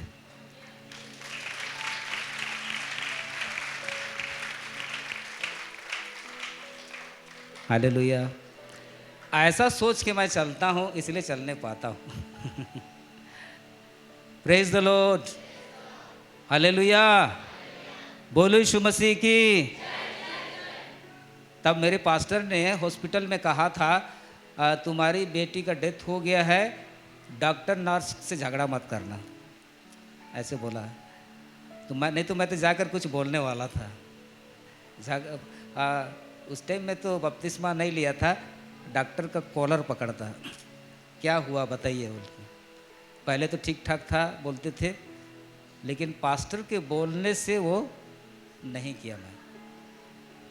तो यहाँ पर हम किसको बैरी मानेंगे, कौन सताने वाला है ना।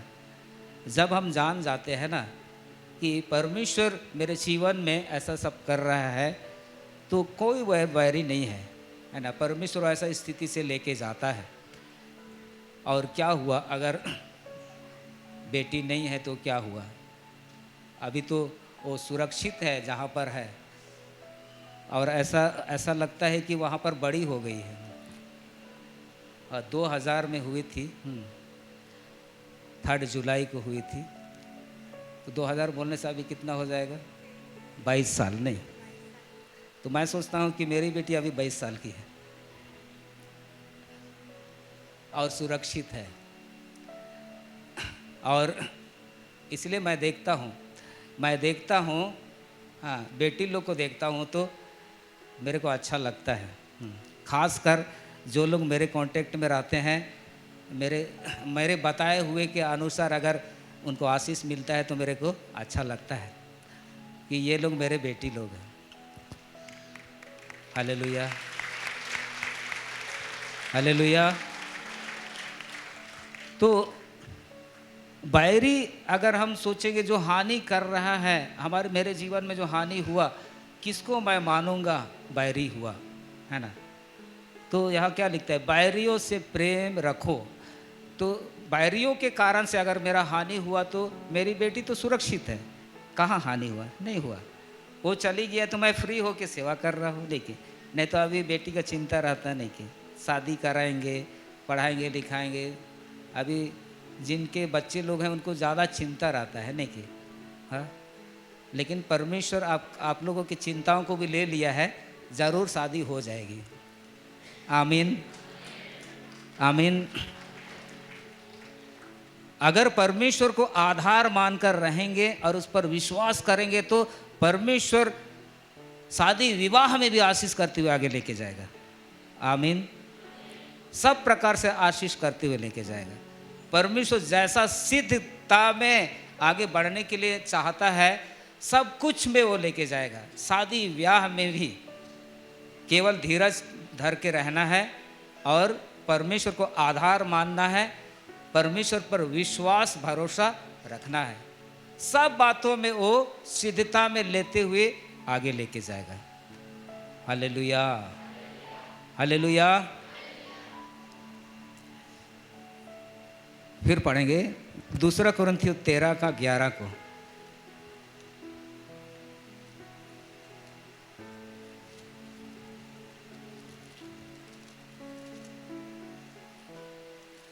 अतः हे भाइयों, आनंदित रहो, सिद्ध बनते जाओ, ढाढ़स रखो, एक ही मन रखो, मेल से रहो और प्रेम और शांति का दाता परमेश्वर तुम्हारे साथ होगा। हाँ, यहाँ क्या लिखता है? सिद्ध बनते जाओ। यीशु मसीह भी कहा सिद्ध बनो जैसा तुम्हारा स्वर्गीय पिता सिद्ध है। यहाँ पर पौलुस प्रेरित भी कहता है कि सिद्ध बनते जाओ। तो दूसरा ऑप्शन नहीं है। विश्वास करेंगे लेकिन सिद्धता में बढ़ना है। विश्वास का स्तर जो होता है वो सिद्धता वाला विश्वास में आगे बढ़ना चाहिए।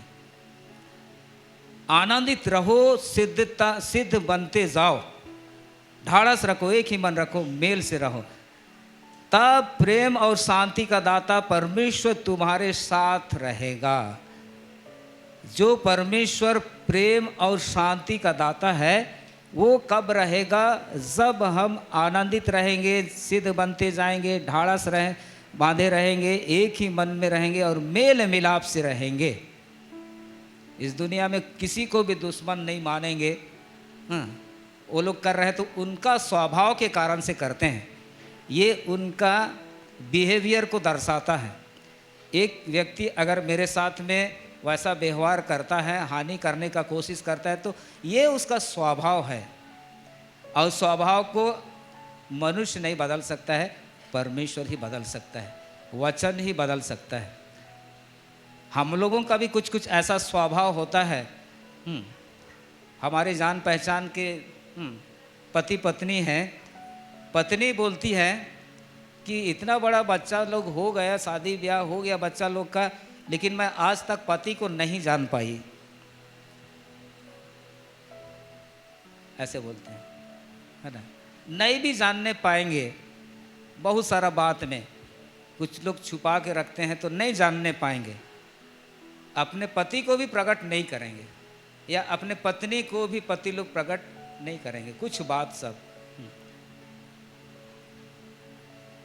तो इसका मतलब ये नहीं है कि बायरी है ना? ऐसे में तो बायरी समझने लगेंगे नहीं कि,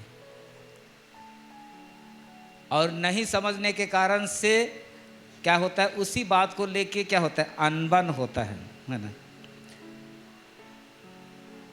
तो मेरी पत्नी तो यहाँ नहीं है अभी, वो कभी बोलती है तो ये आपने गलत किया। तो मैं अगर गलत नहीं किया तो नहीं, मैं नहीं किया हूँ गलत। नहीं, आपने गलत किया। नहीं, मैं नहीं किया हूँ। नहीं, आपने गलत किया है। नहीं, मैं नहीं किया हूँ। नहीं, गलत किया है। ये ना तुम्हारे दृष्टि से मैं गलती हूँ, गलत हूँ, ठीक है, मैं स्वीकार करता हूँ, क्षमा कर दो, लेकिन मैं गलती नहीं किया हूँ। हो गया ना, मेरे तरफ से तो हो गया। अभी 3 बार बोलने के बाद में भी गलत है बोलेगा तो क्या बोलेंगे? ठीक है, मैं तो गलत नहीं हूँ, तुम जब बोल रही है तो मैं स्वीकार करता हूँ, लेकिन मैं गलत नहीं हूँ। हाँ, उसके बाद झगड़ा खत्म हो जाएगा। फिर बायर वाला बात खत्म, है ना? मज़ा आता है, लेकिन है ना, ऐसा सब बात होता है तो मज़ा आता है। और पूरा एकदम 24 घंटा प्रेम करते रहेंगे ना, उसमें भी मज़ा नहीं आता है। 24 घंटा आप प्रेम मतलब मीठा नहीं खा सकते हैं, थोड़ा सा खट्टा चाहिए। नहीं कि शाम के टाइम में हम लोग ऑफिस में काम करते हैं तो थोड़ा खट्टा खा लेते हैं, नहीं कि? हाँ, क्यों खट्टा खाते हैं मालूम? जो काम होता है ना भारी रहता है ना, खट्टा खाते हैं, याद करते हैं। मैं ऐसे याद करता हूँ, प्रभु के दास लोग क्या सोचते हैं। और लेकिन खट्टा खाने के बाद में काम पूरा हो जाता है ना, मीठा लेके आते हैं।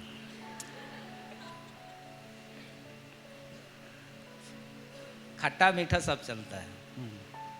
और फिर आगे सब साकुशल हम लोग विदा हो जाते हैं, चलो रात में चैन से सोएंगे अब। प्रेज द लॉर्ड, हालेलुया, बोलो यीशु मसीह की। मैं प्रैक्टिकल बात बता रहा हूँ, है ना, किसी का नहीं, बनाया हुआ बात को नहीं, मेरे साथ में जो हो रहा है उन सब बातों को मैं बता रहा हूँ। और क्या बात बता रहा हूँ? सिद्धता के बारे में बता रहा हूँ। यीशु मसीह कहता है कि परमेश्वर पिता जैसा सिद्ध है वैसे ही तुम भी सिद्ध बनो। मेरे ख्याल से आप लोग कुछ जान गए होंगे कि बैरियों से बैर नहीं करना है, प्रेम रखना है ना, और जो सताते हैं उनके लिए प्रार्थना करना है। कहीं पर आपको सताहट लग रहा है तो प्रार्थना कीजिए।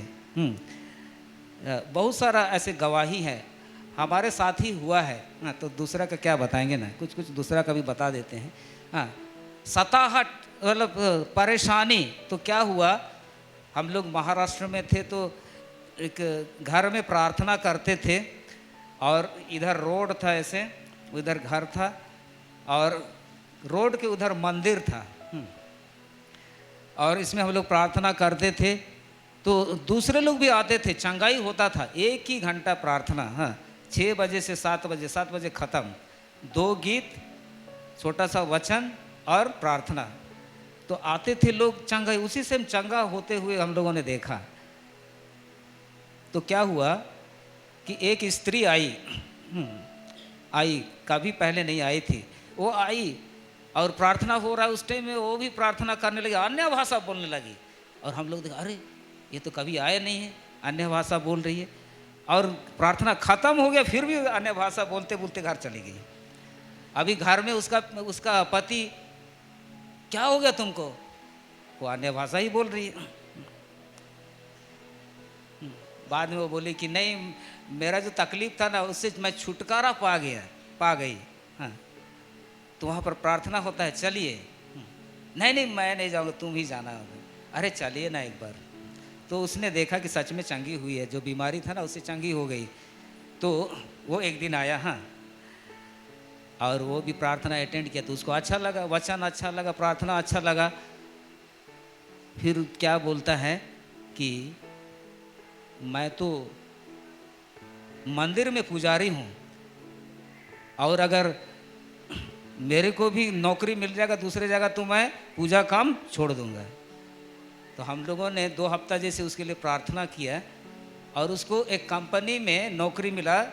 वो मंदिर में पूजा करता था, उससे ज़्यादा तनख्वाह।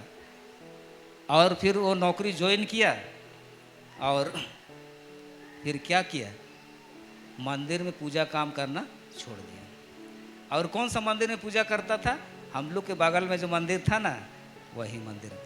और वो जाना बंद कर दिया। अभी जो लोग वहाँ जाते थे ना, अब पुजारी नहीं है तो वो लोग भी वो मंदिर को छोड़ छाड़ के चले गए। अभी वो मंदिर में क्या हो गया, ताला लग गया। Hallelujah, hallelujah. तो यहाँ पर क्या, अपने क्या सताने वालों के लिए प्रार्थना, अपने सताने वालों के लिए प्रार्थना। मैंने प्रैक्टिकल में देखा।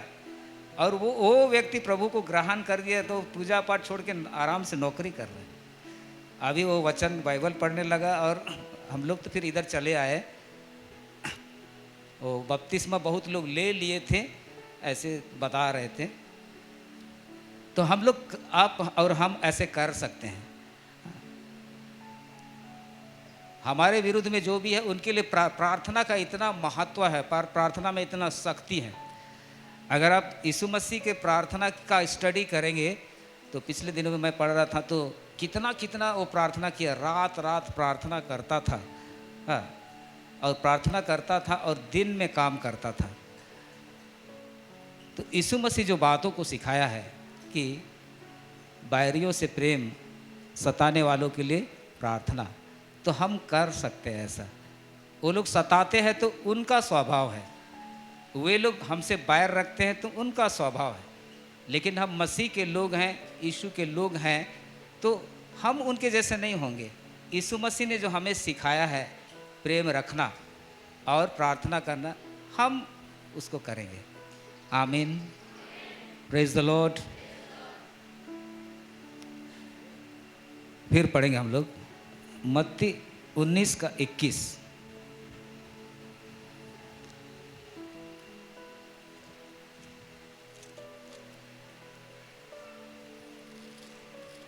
यीशु ने उससे कहा, यदि तू सिद्ध होना चाहता है तो जा, अपना माल बेचकर कंगालों को दे, और तुझे स्वर्ग में धन मिलेगा, और आकर मेरे पीछे हो ले। हाँ, यदि तू सिद्ध होना चाहता है तो, ये बात किसको कही उसने? एक व्यक्ति था, यीशु के पास आया और उसको कहने लगा, यीशु को कहने लगा कि मैं कौन सा भला काम करूं कि अनंत जीवन पाऊं। हाँ, और यीशु ने उसको क्या कहा था? आज्ञाओं को माना कर। तू आज्ञाओं को तो मानता है? आज्ञाओं को माना। कौन सी आज्ञा है? कौन सी आज्ञा? हत्या, यही कि हत्या ना करना, व्यभिचार ना करना, चोरी ना करना, झूठी गवाही ना देना, अपने पिता और अपनी माता का आदर करना, और अपने पड़ोसी से अपने समान प्रेम रखना। तो क्या बोलता है? इन सब को तो मैं बचपन से मानते आया हूँ। तो देखिए यहाँ पर क्या क्या लिखा है। यीशु कहता है ये सब व्यवस्था में पहले लिखा है, 10 आज्ञा में लिखा हुआ है, हत्या ना करना, व्यभिचार ना करना, चोरी ना करना, और भी यहाँ पर और बातें लिखी है। चोरी ना करना लिखता है। हाँ, कई बार अनजाने में चोरी हो जाती है, नहीं कि? हाँ, सामान रखा हुआ है और उठा के ले गए तो चोरी। बिना पूछे ले गए तो क्या है? चोरी कहलाएगा। किसी का बारी में खीरा लगाया गया है और उसमें खीरा फला हुआ है, आप वहाँ से जा रहे हैं और उसको तोड़ लिए तो वो चोरी कहलाएगा कि नहीं? बिना पूछे ले लिए, तोड़ लिए तो चोरी कहलाएगा कि नहीं? चोरी, वो चोरी है ना? और किसी के घर में हीरा रखा हुआ है और उसको चोरी करने घुस गए, वो बड़ा चीज़ है, दामी चीज़ है, उसको चुराया तो वो खाली चोरी नहीं कहलाएगा। खीरा जो पड़ा है बारी में, उसको भी आप वो मनसा से कि कोई देख नहीं रहा चुरा लेते हैं, तोड़ लेते हैं, तो वो भी चोरी है। चोरी तो चोरी है, चाहे आप हीरा चोरी करो चाहे तो खीरा चोरी करो। आप जानते हैं क्या क्या करते हैं हम लोग, है ना? कभी कभी ऐसे होता है, कुछ लोग ऐसे होते हैं कि किसी के घर में जाते हैं तो बहुत सुंदर दिखता है, टेबल में रखा हुआ है, हाँ, और ये बहुत सुंदर दिख रहा है, ये मेरे घर में होता तो कहाँ से लिए थे। तो मतलब थोड़ा लालच हो गया। नहीं, अभी तो पता नहीं है, पहला आखिरी वाला आइटम था, अभी वो मिलेगा नहीं। वो हम लोग को ही लास्ट में यही मिला था, तब तो मेरे को दे दीजिए। तब तो क्या हो गया? लालच हो गया, नहीं कि? वो तो अपने घर में रखने के लिए रखा था, लेकिन वो लालच हो गया तो देने का मन तो नहीं हो रहा है, लेकिन ले गया। लेकिन दोनों के बीच में टसन होगा। देने का मन, विश्वासी होने के कारण से नहीं बोलेंगे, लेकिन कहीं पर बोले वो ना ऐसा है, वैसा है, ऐसा, वो हमारे घर में आए थे, सब कुछ वो एक ही बार किया था ऐसे, लेकिन कुछ भी बात होगा तो वो ना ऐसे है कि किसी भी चीज़ को देखते हैं तो ले जाने का खोजता है, ले जाने के लिए खोजती है। तो दोनों में फिर ऐसे ज़्यादा बातचीत नहीं भी बोले रहेंगे एक दूसरे को, लेकिन तीसरा व्यक्ति के कारण से खबर मिलता है, वो तो तुम्हारे बारे ऐसे बोलती है, और दोनों के बीच में क्या हो जाता है? अनबन। तो यहाँ क्या होता है? लालच। लालच मत कर, वो यहाँ तो लिखा नहीं है, लेकिन लालच मत कर, वो बात भी है। तो लेकिन वो व्यक्ति बोलता है कि मैं पहले से सब मानते आया हूँ, तो सिद्ध होना चाहता है तो अपना माल बेचकर कंगालों को दे, तब तुझे स्वर्ग में धन मिलेगा और तू मेरे पीछे हो ले। तो मतलब सिद्धता में आगे बढ़ने के लिए अपना सब कुछ भी छोड़ना पड़ जाता है। लेकिन परमेश्वर जो कुछ देता है उसमें से फिर परमेश्वर के लिए ही इन्वेस्ट करते हैं, परमेश्वर के लिए ही उपयोग करते हैं। और अगर ऐसा नहीं करते हैं तो मतलब अगर आपको परमेश्वर कहता है सिद्ध होना चाहते हो तो बेच दो अपना माल और कंगालों को दे दो और मेरे पीछे हो लो, और आपने ऐसा नहीं किया है, कंगालों को बेच के नहीं दिया है तो ऐसे ही पड़ा हुआ है तो फिर क्या फ़ायदा है? नहीं, हाँ, ऐसे ही पड़ा हुआ है घर में तो क्या फ़ायदा है? एक आदमी नौकरी करता है, 60 साल 62 साल का उम्र तक कमा के रखता है, लेकिन उसको परमेश्वर के राज के लिए कुछ भी नहीं करता है तो क्या फ़ायदा है? वो ऐसे ही रखा रह जाएगा। नहीं कि उससे अच्छा है तो क्या है, परमेश्वर के राज के लिए कुछ अपने हिसाब से खर्चा कर दीजिए। नहीं कि आमीन। बहुत लोग नहीं बोले इस बार। नहीं, हालेलुया, हालेलुया। तो सिद्ध अगर बनना है और अधिक तो यीशु मसीह की बातों को मानेंगे तो वो सिद्धता में और आगे बढ़ने पाएंगे। लेकिन जितना तक करते हैं, यीशु मसीह बोलता है तो खुद बोलता है ना, बोलता है तो करने पाते हैं। जहाँ पर मेरा फ़ायदा होता था सांसारिक रूप से, हाँ, एक दिन पवित्र आत्मा ने कहा तुमको वहाँ फ़ायदा होता है तो तुम उधर ही जाना, मैं अपने तरफ से नहीं दूंगा, ऐसे बोला। तो मैं बोला प्रभु मुझे तो तेरी ओर से चाहिए, मैं उसको छोड़ देता हूँ। और उसी दिन से वो वाला बंद कर दिया मैं। तो जिसको जैसा बोलता है, अगर आपको कुछ करने के लिए कहता है तो आप कीजिए, लेकिन अगर मना करता है तो उसको मत कीजिए। जिस बात को करने के लिए कहता है, जिसमें प्रॉफिट होता है, प्रभु कहता है तो कीजिए। दूसरे का देखा देखी नहीं करना चाहिए, प्रभु से पूछना चाहिए। जिसमें फ़ायदा होता है तो आप कीजिए, और अगर मना करता है तो प्रभु की बात को मानिए। Hallelujah, hallelujah.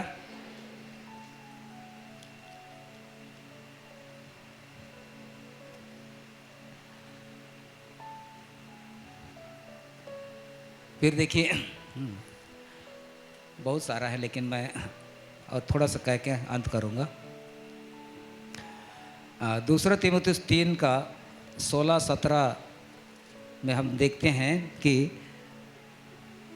यहाँ लिखता है परमेश्वर का सिद्ध जन सिद्ध बने, परमेश्वर का जन सिद्ध बने उसके लिए, और वो हर एक भले काम के लिए तत्पर हो जाए।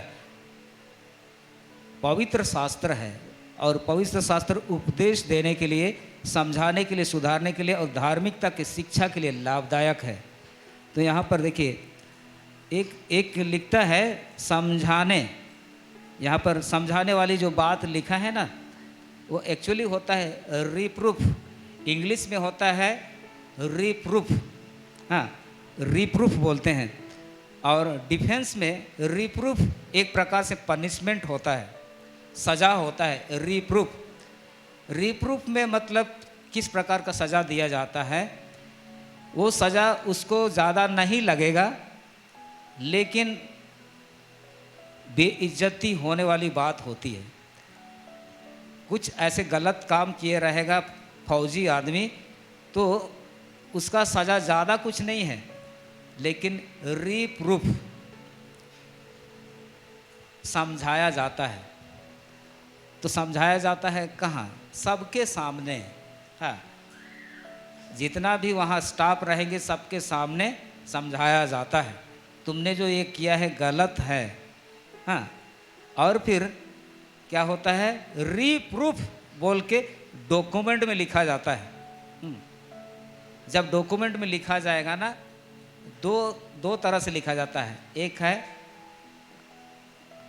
ब्लैक कलर और एक है रेड कलर। दो प्रकार का रिप्रूफ होता है। हो सकता है कि रेड कलर से भी लिखा जाएगा और हो सकता है कि ब्लैक कलर से भी। रेड कलर से लिखा जाएगा तो आगे को प्रमोशन के लिए -10 मार्क हो जाता है। मान लिया आपको प्रमोशन के लिए 90 मार्क मिला है और आपको रीप्रूफ रेड मिला है तो -10 हो जाएगा। कितना हो जाएगा? 80, प्रमोशन नहीं मिलेगा। और ब्लैक में क्या होता है? ब्लैक में वो रिकॉर्ड रहेगा, रीप्रूफ रिकॉर्ड रहेगा, लेकिन वो क्या होता है? असर नहीं करेगा। असर ये है कि सबके सामने आपको समझाया गया है। तो इसीलिए अगर कोई कुछ गलती होता है सबके सामने समझाया जाता है, जो ग्रहण कर लेता है ना तो उस अपने जीवन में सुधार करता है तो परमेश्वर उसको आशीष करता है। हालेलुया। और मैंने देखा है जिनको रेड, मैं इसलिए बता रहा हूँ कि मैं एडमिन ऑफिस में काम करता था, हम ही लोग लिखते थे रेड कलर में, ब्लैक कलर में। हाँ, मैं ही लिखता था बहुत सारा डॉक्यूमेंट में, तो इसलिए पता है कि मैंने देखा है कि जिसका रेड कलर में लिखा गया है पनिशमेंट और जिसका ब्लैक कलर में भी लिखा गया है पनिशमेंट, अगला साल उन्होंने अपने को इम्प्रूव किया, उन्होंने रिकवर करके टाइम पर प्रमोशन भी पाया है। हालेलुया। तो ये मैं उदाहरण बता रहा हूँ। तो यहाँ परमेश्वर का वचन जो पवित्र शास्त्र में है वो जब आता है आपके जीवन में सिद्धता में बढ़ने के लिए तो रीप्रूफ होता है। रीप्रूफ मतलब समझाने के तौर पर होता है, प्रभु के दासों के द्वारा से, या तो खुद जब पढ़ते हैं तो वो समझ में आता है कि मैं यहाँ पर गलत हूँ, मुझे सुधारने की आवश्यकता है। तो जब आप सुधार करते हैं ना तो परमेश्वर आपको लेके जाता है।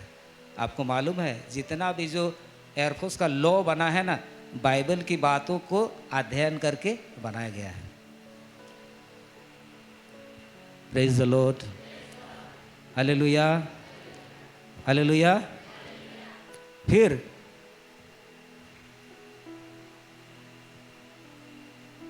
हमारे कलीसिया या किसी भी कलीसिया में अधिक बहुत सारे कलीसिया में परमेश्वर ने क्या किए हैं? सेवक लोगों को नियुक्त किया है, सेवकों को नियुक्त किया है कि वे शिक्षा दें, अलग अलग प्रकार के शिक्षा को दें।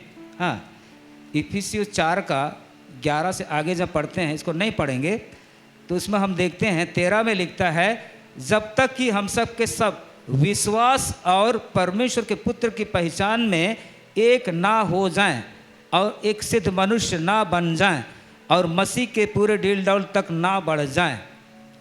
मतलब उस परिपक्वता तक ना पहुंच जाएं, तब तक कलीसिया के जो सेवक लोग हैं, वचन की सेवकाई करने वाले सेवक, वे शिक्षा देते रहेंगे।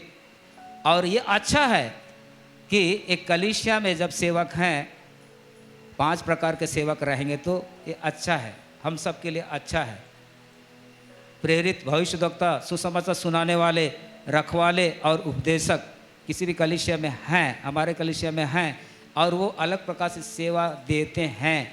और जहाँ पर रिप्रूफ करते हैं, समझाते हैं, लगता है लेकिन अपने में सुधार करते हैं, तो आगे क्या होता है?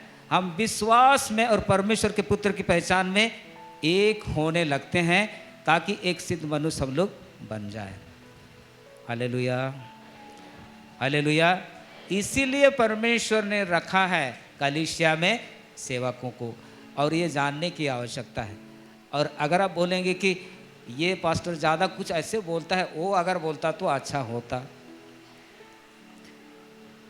कलीसिया में कोई भी पास्टर आपको समझा रहा है, समझने वाली बात को कह रहा है, अगर उसको स्वीकार करते हैं, डाउट होगा तो आप पूछ सकते हैं दूसरे पास्टर को, या तो उसी को पूछ सकते हैं, ये मेरे को डाउट हो रहा है, आप मुझको समझा रहे हैं, ये तो ऐसा होना चाहिए, तो ऐसे पूछ सकते हैं और दूसरे को पूछ सकते हैं।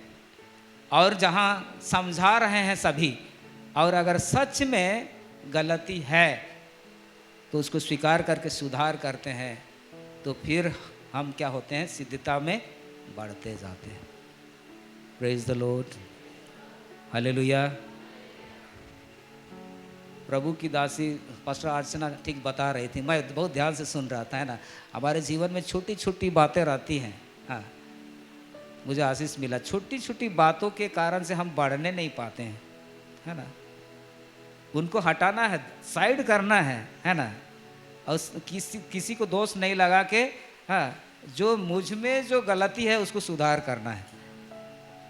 हाँ, ये बोल रहे हैं ऐसे, उसके कारण से मेरे को ऐसे लग रहा है। असली में ये क्या चीज़ होता है ना, शरीर में बीमारी होती है, आत्मा में बीमारी होती है कब? जब परमेश्वर के साथ संगति नहीं करेंगे। और शरीर में बीमारी होती है, दिखाई देता है सिर दर्द, पैर दर्द, पेट दर्द और क्या क्या दर्द। लेकिन प्राण में भी बीमारी होती है। और प्राण में बीमारी किस प्रकार का, यही सब सोचते हैं, है ना। उसने मेरे को ऐसे कहा दिया, हाँ, मेरे साथ ऐसे व्यवहार कर दिया, उसी में अटके रहते हैं। तो ये प्राण में बीमारी है। तो प्राण की बीमारी को चंगा होने की आवश्यकता है। और परमेश्वर का वचन ही क्या करता है, रिप्रूफ करता है। परमेश्वर का वचन ही समझाता है प्रभु के दासों के द्वारा से। और जब समझने लगते, मानने लगते हैं, तो वहाँ पर सुधार होता है। फिर जहाँ रुके रहते हैं वहाँ से आगे बढ़ने पाते हैं। Hallelujah, hallelujah. बोलो यीशु मसीह की, यीशु मसीह की। मैं समझता हूँ आज मैं ज़्यादा बोल दिया, लेकिन विश्वास करता हूँ कि परमेश्वर आप लोगों से बात किया है। और हम लोग देखेंगे परमेश्वर सहायता करेगा, सिद्धता में आगे लेके जाएगा। प्रभु इन वचनों में सबको बहुत अच्छे आशीष देवे।